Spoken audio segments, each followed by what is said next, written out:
Hamas continues to do what it can to hinder the delivery of aid to the people of Gaza. They're using humanitarian aid as leverage, and in fact, even selling it to fuel their war effort against Israel. Well, over the weekend, I spoke with Ambassador Mike Huckabee, the U.S. ambassador to Israel, regarding what is actually happening there on the ground with the U.S. and Israeli-based humanitarian effort. Here is part of my conversation with Ambassador to Israel, Mike Huckabee. They took what Hamas, the same group that massacred 1,200 people on October 7th, took 250 hostages, continued to hold 58 hostages, and they took that press release from these savages and they just ran with it. And we were outraged because all of us who have been working with GHF to get the food into the people who need it, but in a manner, as the president ordered, not to let Hamas steal it and turn around and try to sell it back to people who were hungry. This was incredibly detrimental. It was just flat wrong. So I came out with a very strong statement last week and just said, this was not only irresponsible, not only was it reprehensible that they did it, but I said this kind of totally biased and fake news is contributing to the anti-Semitic attitude, the kind of atmosphere that leads people to throw Molotov cocktails at an 88-year-old Holocaust survivor in Boulder, Colorado, and that gets two young people assassinated on the street in cold blood, shot in the back by a terrorist yelling "Free Palestine." That's the tragedy of this. This is not innocent journalism. Well, after that, the Washington Post took their story down. The New York Times and some others started altering their stories and putting other things in to try to make it look like they were being balanced, but they weren't being balanced. And now the same media outlets have sought to attack us. By the way, the one thing I thought was interesting was that Hamas was most critical of some of the statements that I have made in defense of GHF. And I thought, what a badge of honor that Hamas doesn't like what I'm saying. Mr. Ambassador, it's not just the legacy media that is taking and using and regurgitating Hamas's own press releases, but the United Nations is using it, in part using it, the UN Security Council using it this week to advance a resolution. Even some historic friends of the U.S. buying into this narrative. That's been incredibly frustrating. The UN has been whining for weeks that there need to be a humanitarian effort.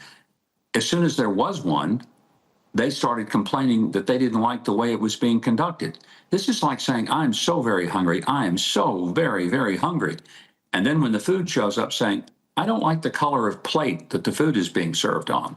The UN has not lifted a finger. They have not done anything to actually feed people. They criticized, they complained, they have conspired with Hamas. And I know that sounds harsh, but Tony, when you stand with Hamas and you stand against an effort that is trying to feed the civilians, there's nothing else that you can come to the conclusion of other than the UN and some of its various subsidiary agencies now are exposed. They're not interested in helping feed people. They're interested in padding their own pockets and condemning Israel. And that's just the hard and fast. Thank goodness the U.S. vetoed that Security Council resolution at the UN.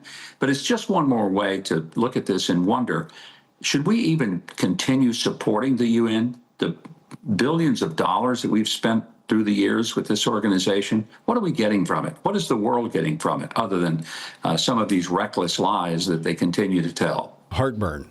That's about it. Heartburn. Mr. Ambassador, we just have about 2 minutes left. Not only is Israel facing external issues, there's some challenges that the prime minister is facing internally as there's a bit of division in his governing coalition with the ultra-Orthodox over an issue that's long been there. But after 20 months of war, the citizens of Israel apparently want everyone to serve in the military. Or ultra-Orthodox want the exclusion for those in their community to study Scripture. How fragile is this coalition? It's pretty fragile right now. And unfortunately, the timing couldn't be worse for the Netanyahu government. it's not the job of the U.S. Embassy to get involved in the internal politics of Israel. I did have a meeting with the head of one of the groups, one of the ultra-Orthodox groups, and I did share with him that, it's a delicate situation that the U.S. would not understand. When I say the U.S., not necessarily the U.S. government, but the U.S.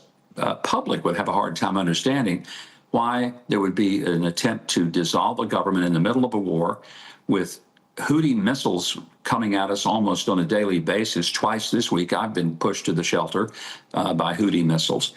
So it's something they're going to have to work through. I don't know if they are sincere in wanting to create a collapse of the government, which would result in a call for new elections, realignment of the parties. It's possible that Prime Minister Netanyahu could build a different coalition, still hold power.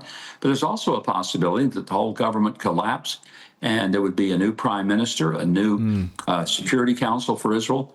It would create some true upheaval at a very inopportune time. Very bad timing.